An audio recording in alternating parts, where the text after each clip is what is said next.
All right, ladies and gentlemen, welcome to the Disrespected Fathers podcast.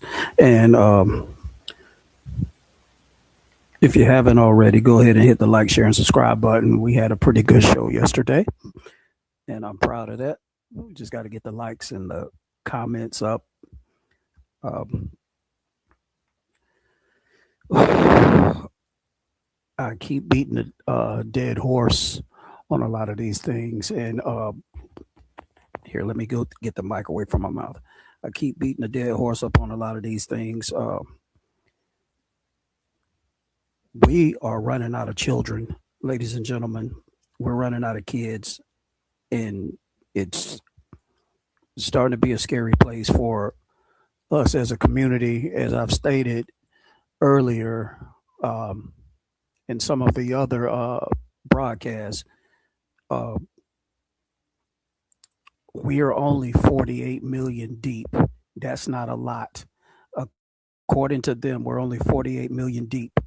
And that's not a lot when they say we are the minority as far as the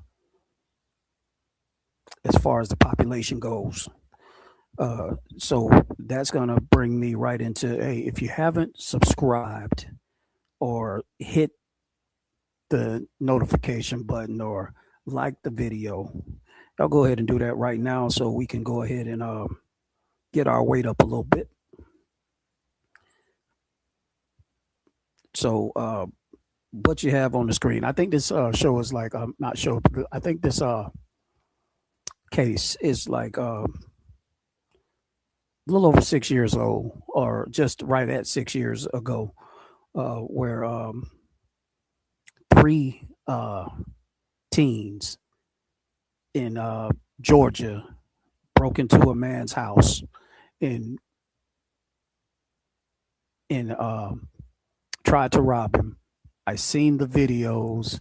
I seen all the comments and everything that goes with this case, and this is this is the disturbing part of it. The family wants to sue, or wanted to sue, the homeowner for killing somebody that was about to kill him. I don't I don't get it. I don't get it.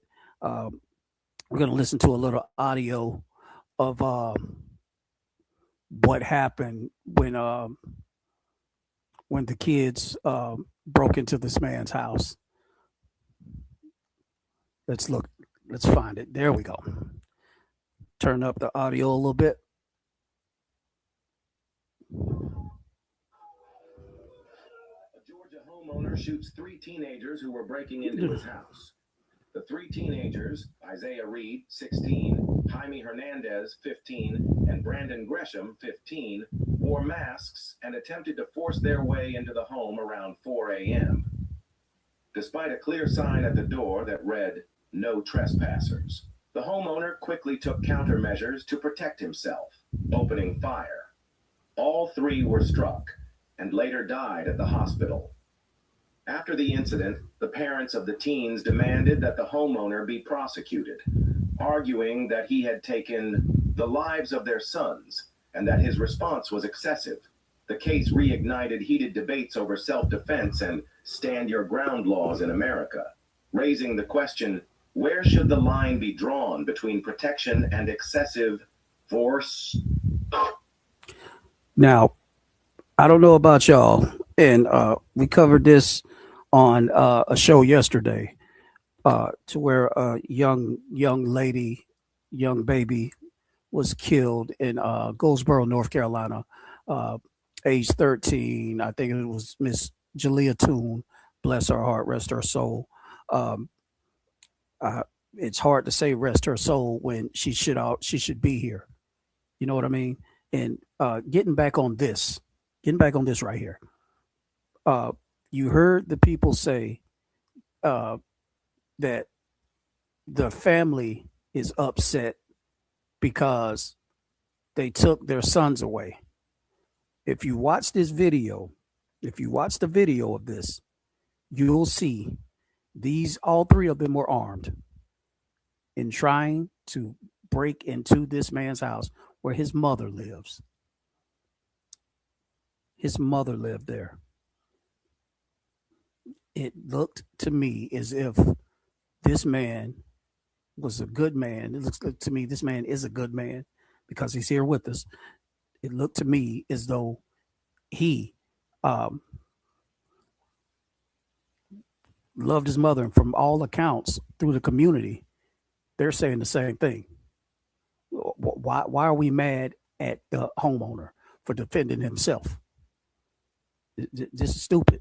And I'm gonna put another slide up right quick and show you a little more, and we'll talk about the lack of discipline that we have in the black community as far as dealing with our kids. I'm gonna put this slide up of the gentleman that you're about to hear speak now. It's Mr. Jenkins. I think he's running for city council there.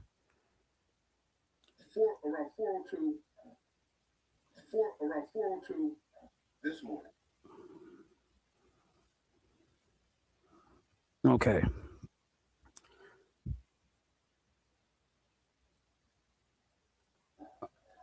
I want you to hear what he says. I agree with him about 85%, but I disagree with him on the other 15% because he's definitely not looking at the whole side. He's looking at about 85% of it, but that other 15% could have got the man killed, could have got the homeowner killed. Let's go. Watching television, and I heard some light shooting, and then I heard loud shooting that followed the light shooting. I began to hit the floor because it occurred. It sounded as if it was right outside my house, but it was a few yards further back. I ran to this side of my house to make sure that my wife was okay. Upon finding out that she was fine, I heard a guy yelling for help. Help me, help me. I'm dying, help me, help me. I looked out my window and he was laying right here on my lawn. That's his shoe right over there. I did not come outside. I immediately called 911. Let's go up a little bit because I want to get to the part where he said this is somebody's child. As a county, when we're not doing as a county, when it comes to investing in these young men, if we can introduce a $140 million referendum to expand the courthouse, but yet we can't find any money to create prevention programs for these young kids, that's what's happening. And if we don't do that, what we've seen today is going to be is a microcosm of what's going to happen later on in Rockdale County, and I'm afraid of that. What do you think these three young men were doing in your neighborhood? Well, from what I gather, because I know my neighbor, and he's a good fella. He's a real good fella. We've done a lot of things together. I know he's very protective of his mother. So he may have felt that there was a level of suspicion in which these young people were trying to break in his house. He lives with his mother. He's a truck driver. Guy makes an honest living. He's seldom here. Sometimes once every. Okay. Here's the part that's disturbing to me. This is what's disturbing me. Why in the world would they just automatically target this man's home with this man's elderly mother living with him? Why would they target her and pull guns on her? Were they not expecting him to be there? It doesn't really matter. It don't. But what does matter is how did they get that emboldened to break in somebody's house, especially in your community, which is a black community's homeowner? I don't get it. I don't get it. We can say what we want, and I'm gonna continue listening to the video or the audio. I'm sorry, but this this guy is 85% right, but the 15% part could have gotten this man this man and his mother killed. So I agree with him for the most part, but I don't agree with him saying this was somebody's child, this was somebody's son, this was somebody's brother, somebody's sister, somebody's nephew. Did they take that into consideration when they were out there home invading and attempting to kill? Because they fired guns, they fired shots back. They fired shots back.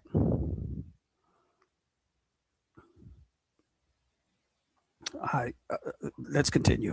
Once a month or just on weekends or what have you. But they'll always stop by or blow the horn and let me know that he's in town. And so perhaps he's seen at 4 o'clock in the morning a bunch of guys hanging around his house. Now, of course, anyone will look at that as being suspicious. And not only that, this guy had a mask on. So I later found out that the other ones had a mask on as well. So in my view, their intent was to harm someone, either robbing them or even killing them. Right? So I don't know. I'm being presumptuous. So, but I will tell you that when I heard the loud sound, I knew that was an AR. I knew it was because I heard the gun sound before. And I then associated that with him because I knew that there was a gun like that up around his premises to protect his mother.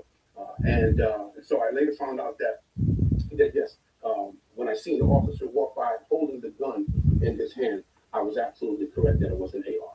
It was a homeowner's AR. Yes. That's from what I Use got. that for Yes. So the first Yes. round of gunshots you heard was maybe from the young man. Yes. Yes. And then the I second- don't know where they came from, but they were, it sounded like they were small, pat, pat, pat, pat. And then I heard boom, boom, boom, boom, boom, like that.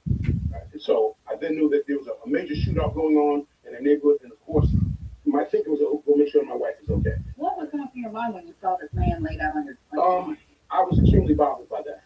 There's a young man laying on my lawn with a bullet in his chest. I was bothered by that. My father was murdered when I was 12 years old. And I lost a young fella in my youth diversion program in Connecticut who was shot 3 times in the background, resuscitation. And he died in my arms around the same age as this young kid. And so I was bothered by that.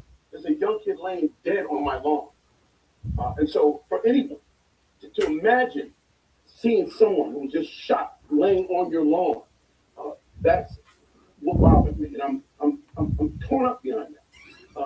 But I know that we must address this here in Rockdale County. And if we don't address this in Rockdale County will certainly die. Well, honestly, I just think your county is already pretty much deceased. If kids are running inside of law-abiding citizens' homes with guns, with attempted harm and hate in their heart, not caring that this man's elderly mother was there. I don't get the I don't get it.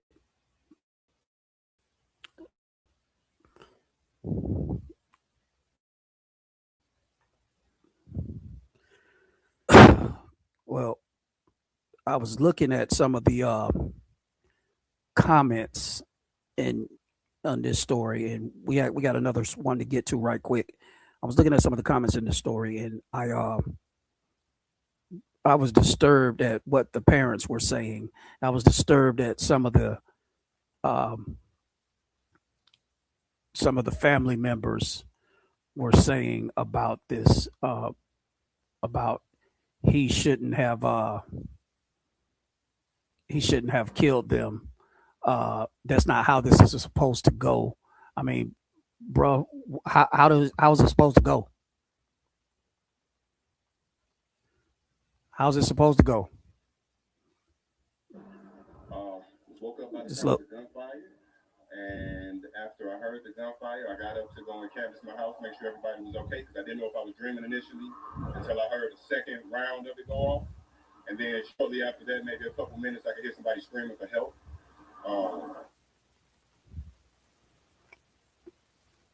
Which again, I didn't. Yeah, I can't find that one audio of it, but let's see if we can find it. Shot and killed 3 people wearing masks outside.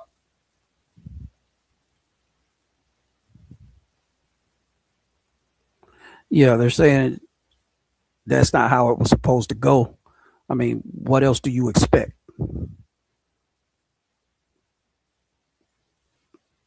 I'll be waiting for answers in the comments. What else do you expect?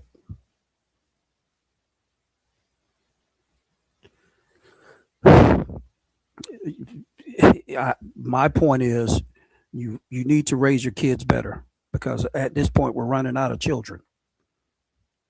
We're running out of children at this point. There's only 48 million of us as a community in the United States.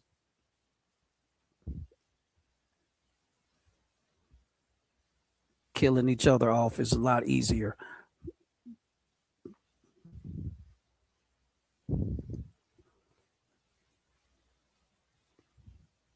Feel free to drop your comments in the comment section. I'll be on here for another couple of minutes, trying to get your thoughts on these things. We have while we're doing that, we'll have a special guest tomorrow on the show. It's the father, one of the fathers of the kids that killed the young lady in Goldsboro, North Carolina yesterday. He'll be here tomorrow, so he can give us a little clarity on how he feels about the situation as a father and what he does, what he's doing moving forward. He'll be on here tomorrow, so come through about 8:50 tomorrow, and we'll have him on the show.